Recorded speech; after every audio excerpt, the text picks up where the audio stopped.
Les envois de fonds des travailleurs migrants devraient baisser de 14% d'ici 2021. Cette chute est imputable à la faiblesse de la croissance économique, à l'insuffisance des niveaux d'emploi dans les pays d'accueil des migrants, à la baisse des coûts du pétrole et à la dépréciation des monnaies des pays d'origine des transferts d'argent par rapport au dollar. Beaucoup de migrants ont perdu leurs emplois et beaucoup de migrants ont perdu leur pouvoir d'achat. Et à cela, il faudrait ajouter la baisse du niveau de voyage, ce qui fait qu'il y a eu moins de voyageurs ces derniers temps du fait des restrictions dues au coronavirus. Toute la conjonction de tous ces aspects a baissé le niveau de transfert qui va encore continuer à baisser du fait d'un coronavirus qui est rampant et galopant. Ces transferts vers les pays à revenus faibles intermédiaires devraient connaître un repli de 508 milliards de dollars en 2020, suivi d'un nouvel effondrement en 2021 à 470 milliards de dollars. À noter que l'Afrique subsaharienne est la région avec les coûts de transfert les plus élevés, soit un tarif moyen de 8,5% pour l'envoi de 200 dollars vers l'Afrique. Cette baisse entraîne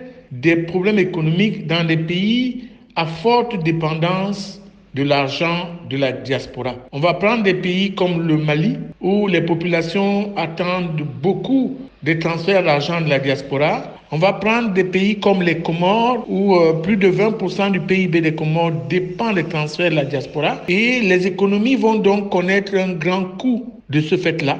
Et le niveau de vie des populations qui dépendaient de ces transferts va certainement être altéré. Selon la Banque mondiale, le nombre de migrants internationaux devrait diminuer pour la première fois en 2021. Ceci en raison du ralentissement des nouveaux départs et de l'augmentation des retours vers les pays d'origine.